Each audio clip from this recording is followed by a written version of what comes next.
Hello friends, let us now learn some important points about organization of protein structure. So, based on the organization of protein structure, we have primary, secondary, tertiary and quaternary type of organization. First, if you see the primary structure of protein, it is linear sequence of amino acids which are connected to each other by a peptide bond. And this peptide bond is a covalent bond. Right. So, this will determine the sequence of amino acids. It does not have any other types of bonds. So, this is primary type of bond. Then primary organization of proteins. Then we have secondary organization of proteins. In secondary organization of proteins, along with the covalent bond, here the protein also has non-covalent bonds. Like it has hydrogen bond, hydrophobic bond, and it has electrostatic bond is present, like ionic bond or salt bridges are present, and it also has van der Waals forces are also associated with this non-covalent bonds. So in secondary structure of protein, along with the covalent bond, hydrogen bonds, hydrophobic, electrostatic or ionic and van der Waals forces are also associated. This secondary structure has different types. It includes alpha helix, then we have beta turns, we have loops, bends and turns associated with secondary structure of proteins. So, we will see each of them in detail now. So, first we will see alpha helix, right? Then, in the alpha helix, it is the most common and stable secondary structure. This is a spiral structure which you can see here. And this is right-handed spiral structure which you see is alpha helix. This structure stabilized primarily by the hydrogen bonds which are present in the carbonyl oxygen, okay, of first amino acid and amide nitrogen of fourth amino acid. Between the carbonyl oxygen of first amino acid and fourth amino acid nitrogen group, there is a hydrogen bond. So in this there are many hydrogen bonds which you are seeing between the between the carbonyl oxygen of first amino acid and amide nitrogen of fourth amino acid. Right? Because these hydrogen bonds are present in the same chain, these are intra-chain hydrogen bonds are present. Then in each turn we have 3 to 6 amino acyl residues are present in each turn. Then the distance of one turn in an alpha helix is 0.4 nanometers and this is called as pitch. Pitch of an alpha helix is 0.454 nanometers. Then in the alpha helix, in the first turn, proline gets accommodated in the first turn of alpha helix. Examples of alpha helix, if you see, hemoglobin and myoglobin form the main examples of alpha helix. Next, this is about alpha helix. Then we will see beta pleated structures. So if you see in the beta pleated sheet, this is the second most common type of secondary structure. Here we have different chains are present and these chains between the carbonyl oxygen of one chain and amide nitrogen of other chain, we have the hydrogen bonds which are present like this. And these hydrogen bonds are present between the different chains, and this is called as interchain hydrogen bonds. Okay, so here we have two types of this pleated sheet is noted here.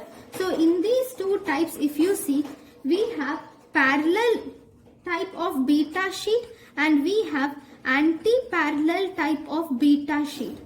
In parallel type of beta sheet, both the chains are oriented in one direction, whereas in anti-parallel type, one of this is oriented in one direction, one sheet is oriented in one direction, second sheet is oriented in the opposite direction. Examples of parallel beta sheet is flavodoxin, whereas example of anti-parallel beta sheet is silk fibroin is an example of anti-parallel beta sheet. This is about the second type of secondary structure, which is beta pleated sheets. Then if you see the third type, then we also have something called as turns and bends. These turns and bends are short segments of amino acid which are used to join two secondary structures. This is one structure, this is second structure. Both these two units of secondary structure are joined together with a turn. And this turn, examples of these turns are beta turns. So if you take beta turns, it involves 4 amino acyl residues are present in the beta turn. So I will write 4, and between the first and fourth amino acid residue, you will see presence of an hydrogen bond. This beta turn actually takes 180 degrees turn completely. This is 90 degrees turn. This is 180 degrees turn completely occurs in the, see, like this. This is 90 degrees turn. If it is coming, see, if it is coming like this and this is 90 degrees turn, this is 180 degrees turn occurs in this beta pleated structure. So beta turns. In these turns, if you see, the most common amino acids present in these turns are proline and lysine are seen in turns. That is beta turn. Okay. Then after turns, the fourth type of secondary structure which is present are called as, we have something called as loops. So fourth is we have loops. Loops are actually long segments of amino acids which join the two secondary structures. This is for 2 units of secondary structures. This is 1 unit, this is second unit. If this segment is long, then it is loop. If this segment is short, then we call it as turn. Right? Now, fine. Let us learn some one-liners because we have learned about these. So, I would like to explain you some one-liners. So, in the alpha helix, the most commonly asked question is, in the alpha helix, which of the amino acid is most abundant? Most abundant amino acid in alpha helix is methionine followed by glutamine. Methionine is the most abundant amino acid in alpha helix followed by glutamine.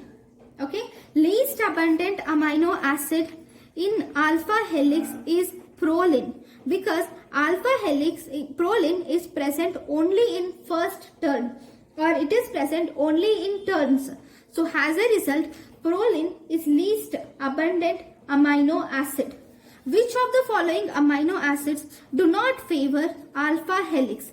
That is, alpha helix is not seen in which amino acid? It is not seen in branched chain amino acids like valine, threonine and isoleucine.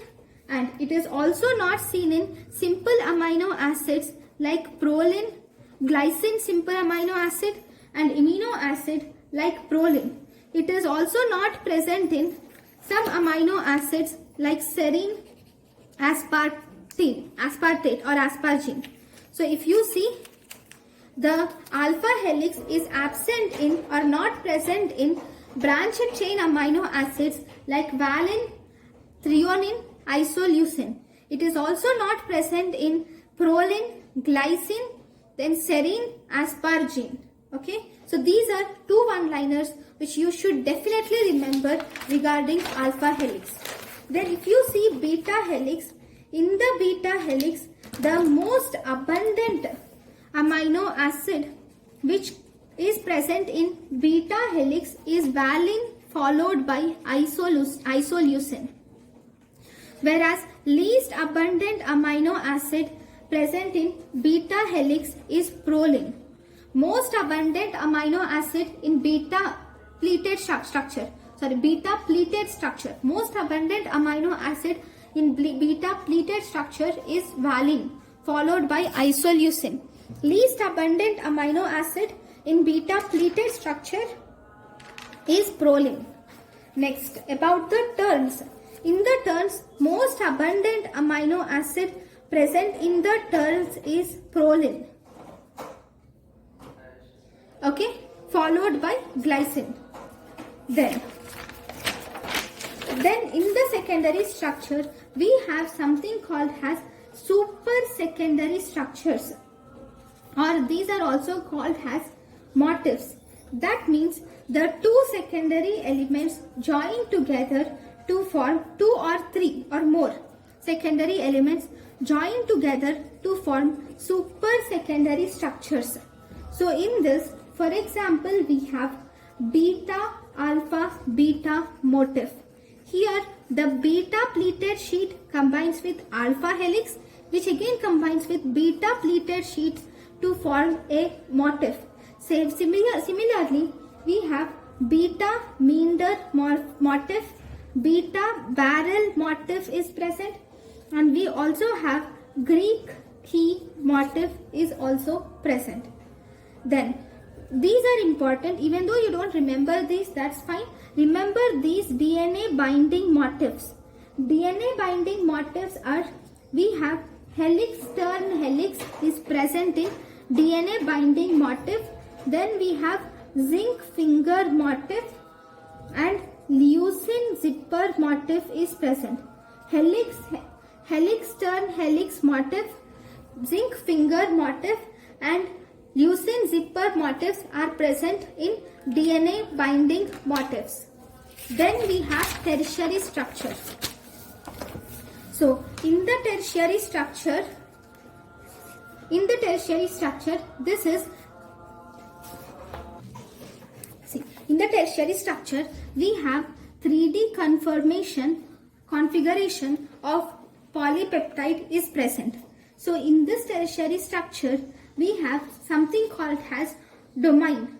Domain is a section of protein structure which performs a particular chemical task is called as domain.